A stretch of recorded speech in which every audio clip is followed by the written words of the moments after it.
Welcome back, trainers. So we're going to be going over Darkrai a little bit more in depth in this video because it is absolutely fantastic.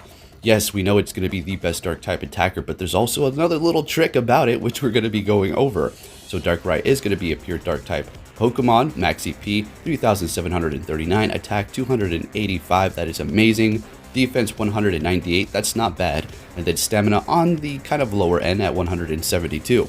It is going to be weak to Bug, Fairy, and Fighting. So when you do have cloudy weather, those are the Pokemon you want to use, Fairy and Fighting. You'll have the boost on both of them. If you have raining weather, go ahead and throw in your Bug types, give it a shot. But for the most part, you're going to want to go in there with Machamps, Hariyama, possibly Gardevoir, Togekiss.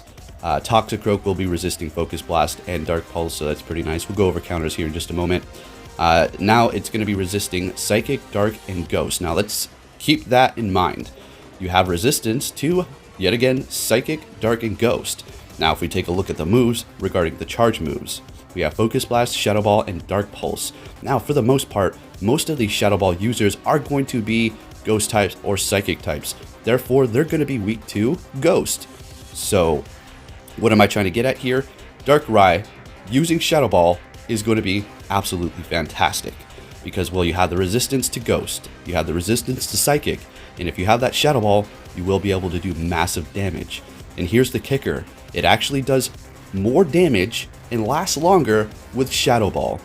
Very odd, but this is just how it is. We're going to take a look at those numbers here in just a moment. So you're going to want to pineapple as many of these as you can. Now, if you come across a good IV one, I urge you to use a Golden Raspberry so you can guarantee possibly a catch. But Darkrai as a Ghost type Shadow Ball user is going to be absolutely fantastic. I'm going to purchase a secondary move on my best Darkrai so I can have both Dark Pulse and Shadow Ball. Now, taking a look at the best dark type attackers, you do have Darkrai sitting at the top with Snarl and Dark Pulse sitting at 16.8, and then Zekrom, which is not in the game yet, another Darkrai, but this time with Feint Attack, and then Weavile, Honchkrow, another Weavile, Hydreigon, let's go. Tyranitar is still fantastic, it just doesn't have the higher DPS like those Pokemon in the first list. Now looking at Pokemon that can use Shadow Ball, now it doesn't mean that they're going to be a Ghost type, these are just the highest DPS Shadow Ball users. So you have Chandelure, then Gengar, Mewtwo of course, another Gengar, Mewtwo with Psycho Cut and Shadow Ball, Chandelure with Hex and Shadow Ball, and then Darkrai with Snarl and Shadow Ball. Now if we take a look at the best one, we have Chandelure with Fire Spin and Shadow Ball. It's just the highest DPS, doing a little bit more than Lick on the Gengar.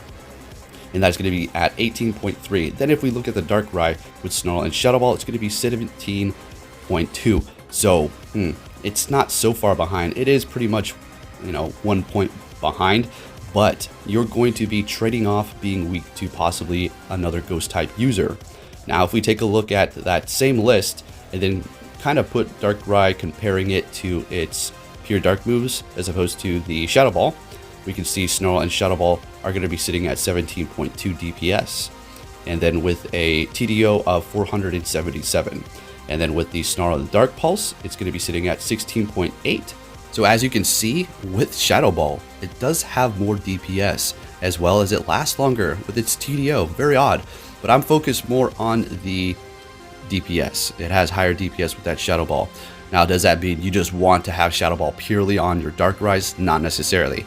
This is going to be for very specific raids that you're going to be going up against possibly Mewtwo or another Ghost type Pokemon, because if you want something that's going to last a long time as well as an output of a lot of damage, Darkrai is going to be your Pokemon to go to.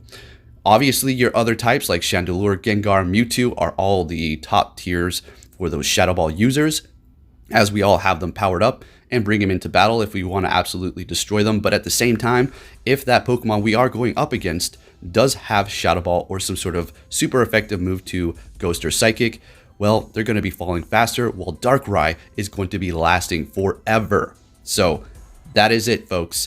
You absolutely want Darkrai, and not only just from a dark type perspective, but you also want it for that Shadow Ball as well. Now, you don't want to go out there and just purchase a secondary move on your Darkrai's, because that's going to cost you 100,000 Stardust as well as 100 candies.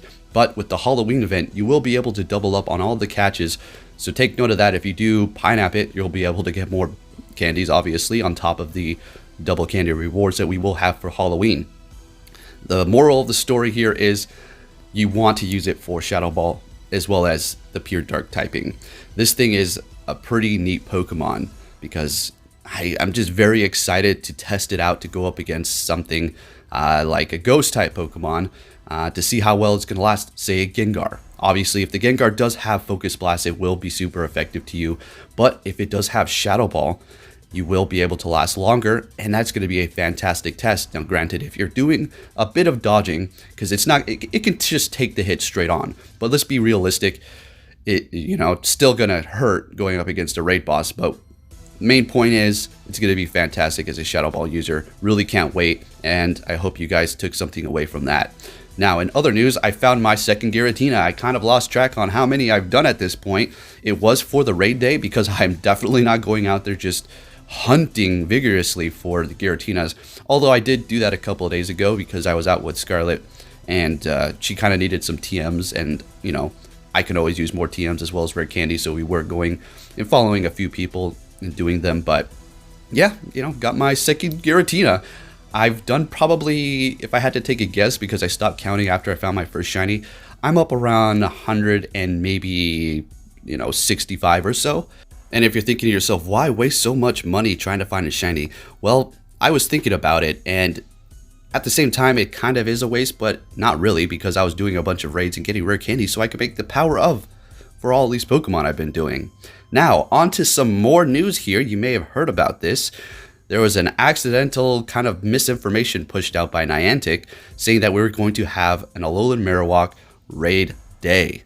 It's going to be a 3-hour period in which it was probably going to receive some sort of special move. We'll be going over that move here in just a moment. So what did they say here? Trainers, there was an error in the in-game news stating there would be an Alolan Marowak Raid day. This event will not be happening, and we apologize for the miscommunication. Oh, okay. Well, it's weird because it was set up. How can that information just go out accidentally? I mean, was all of that stuff put together by itself by a computer and they just pushed out an Alolan Marowak Raid day by accident? It's not coincidence, and they probably had it planned down the road. Now, what would, cause them to say we're not even going to have this anymore? Well, the kind of surprise has been, revealed, and it's not going to be something, that is going to take us off guard. We're waiting for it, and we want it now. If I scroll down in the comments, people are just like, just give it to us. Why don't you just let it happen now? If you remember last year, after Halloween, I do believe it was in November. They didn't do it in October, but we did have a Gengar Raid day in which you would be able to find a Gengar with 2 special moves. That was going to be Lick as well as Psychic. And now, if you do have one of those Psychic Gengars still, as well as Shiny, you don't need it Shiny, obviously, just a Gengar with Psychic. That move, Psychic, was just buffed, so it is going to be a whole lot better. Take note of that. Before, it didn't have too much usability, but now you could possibly, pull off a few tricks with it. So just wanted to bring you this pretty interesting stuff here. It's unfortunate that this accidentally went out, and now they say that we're not going to be having it whatsoever. I mean, this event will not be happening. We apologize for the miscommunication. It's really sucks, because I know a lot of people probably would love to have themselves a Alolan Shiny Marowak. I was lucky enough to actually get myself one in a duo of all things. It always seems like they give you worse items and worse Pokemon when you do it with fewer people. So what is the move that it could have possibly learned? Shadow Bone. This move was actually put into the game files quite some time ago. And if you're thinking, well, what's the point? It has Shadow Ball. Why would we want Shadow Bone if it's going to be a lesser of a move? Well, if it's almost as strong as Shadow Ball and takes a significant amount of less energy to get to, in PvP, it's going to be more spammy. And yes, Shadow Ball is an amazing move, but if you can have something that takes less energy, faster to get to, and you're going to be able to spam them with your charge moves even faster with the Ghost type move, I think it could be pretty viable and actually fun to have. And I think that's pretty much the move they would have gotten. Bone Rush. Bone Rush is actually another move that it could possibly have learned, but that's almost along the lines of the other ground type move it does have, so who knows? All I know is, unfortunately, they said we're not going to have it anymore, so don't get your hopes up If you guys enjoyed this video, please give it a big thumbs up, and like usual, I'm going to be keeping you up to date on everything Pokemon Go and what is happening. So I was able to hatch this Litwick as you seen at the end of my video yesterday, which was pretty nice. I was so close to getting 100. Unfortunately, that attack is off by a little bit. Just might use my Unova Stone that I'm going to get from the Colossal Pass to evolve this, but we'll just have to wait and see. Anyways, thank you for watching, trainers, and I'll be catching you all next time. Take care.